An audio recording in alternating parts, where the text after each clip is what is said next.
Mga Filipino senior citizen, makinig, Pangulong Marcos. Ano-ano nga ba ang nabanggit na benepisyo, programa para sa mga senior citizen sa katatapos lamang na SONA? Universal Social Pension, isa din ba sa tinututukan ng Administrasyong Marcos? Yan ang ating pag-uusapan. Hold up.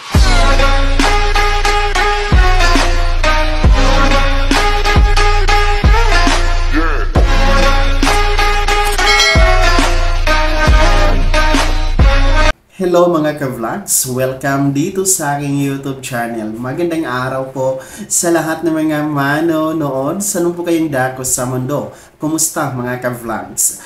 Katatapos lamang po ng mga nakaraang araw, itong ikatatlong State of the Nation Address or SONA ng Pangulong Marcos. At isa nga po sa inaabangan natin ang hanay ng mga senior citizen kung ano po ang magagandang programa, benepisyo ang babanggitin ng Pangulong Marcos. Kabilang po ang Universal Social Pension Bill, kung ano po ang stand ng Pangulo hinggil sa panukalang ito. Bago natin himahimayin kung ano-ano po ang mga nilalaman na mga nabanggit ng Pangulong Marcos hinggil sa mga senior citizen, kung bago ka pa lang dito sa aking YouTube channel, inanyayahan ko po kayong i-click ang ating subscribe button na nasa baba. So huwag na rin kaligtaan na i-turn on ang ating notification bell para updated kayo sa lahat ng mga videos na i-upload ko. Mabalik tayo dito sa mga senior citizen. Alam nyo,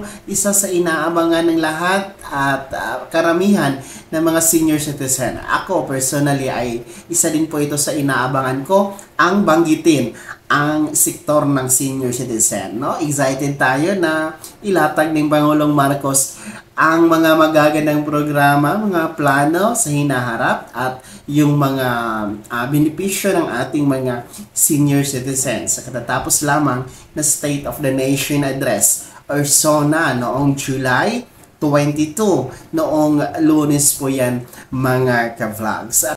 Pero po kung atin pong babalikan ang buong talumpati sa SONA ng Pangulong Marcos, no? Kung atin pong i-recap mula simula hanggang sa dulo, ay iisa lamang ang nabanggit tungkol sa mga senior citizen. Ito nga po ay patungkol sa pagdoble ng diskwento, no? Pagdoble ng discount dito sa ating mga senior citizen para sa kanilang mga basic needs and prime commodities, no? So other than that, walang ibang nabanggit, walang ibang natukoy, walang ibang natumpok na programa, mga benepisyo, plano para sa hanay ng mga senior citizen. Ako personally, medyo kulang na kulang talaga sa parte na yon, ng mga sektor ng senior citizen. Talagang kulang na kulang sa dami ba naman ng nakahanay, no?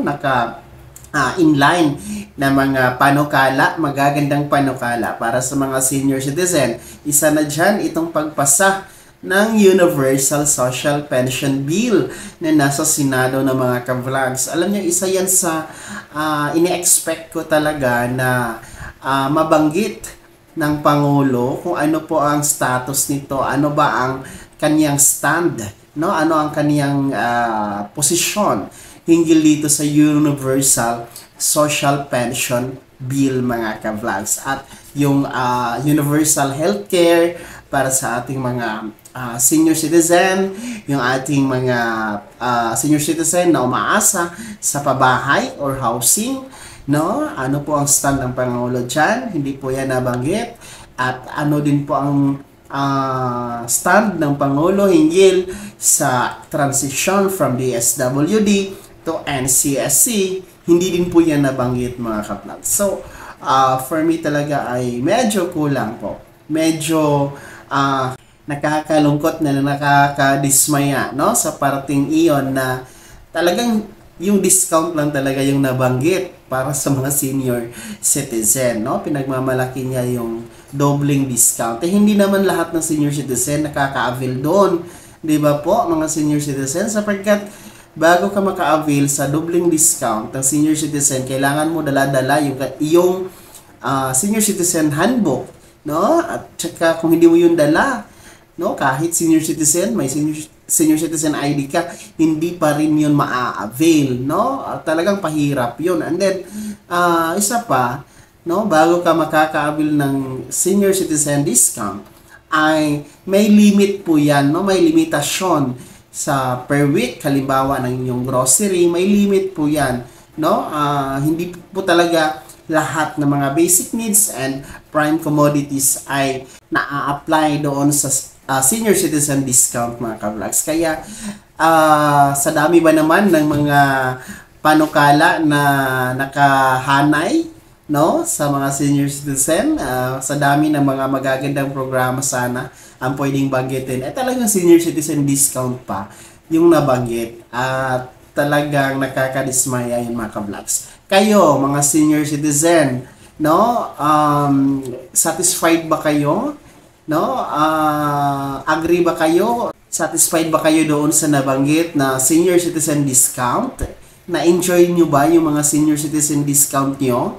No, nagagamit niyo ba? At ito ba ay sapat or kulang ba ang sinasabing doubling discount para sa inyong mga basic needs and prime commodities? At sa panghuli, ano po ba yung mga gusto nyong mapaabot na magagandang programa, magagandang benepisyo na gusto nyong marinig mula sa ating administrasyong Marcos, no? At maliban dito sa Universal Social Pension Bill, ano pa po ang gusto ninyong ipaabot na benepisyo na ibigay po sa inyo? I-comment nyo na sa comment section na nasa baba. Bago ako magtapos sa video na to, kung nais nyo pong sumuporta sa aking YouTube channel, maaari nyo pong i-click ang ating super text button na nasa baba. At kung nais nyo maging miyembro, pwede yan mga ka-vlogs. I-click nyo po ang ating join button. Napakaraming perks dyan na inyong mai-enjoy. Ayan, i-click nyo lamang po na nasa baba po yan mga ka-vlogs. Sana'y naging gabay ang video na to kahit paano ay napag-uusapan natin ang mga bagay-bagay na may kinalaman po sa benepisyo ng ating mga Filipino senior citizen. Kung hindi ka pa nakasubscribe dito sa aking YouTube channel, maaari nyo nang i-click ang ating subscribe button na nasa baba. Huwag niyong kaligtaan na i-turn on ang ating notification bell. Ilagay niyo po sa all para updated ka sa lahat ng mga videos na i-upload ko. Maaari niyo ding i-like ang video na to. At kung meron ka pang mga katanungan, maaari niyo i-komento sa comment section na nasa baba. Paki-follow na din po yung aking official Facebook page na nasa screen niyo. Muli po, ako si Daniel Timpawa na nagsasabing dito sa aking YouTube channel, Pawang Katotohanan, at lahat totoo lamang.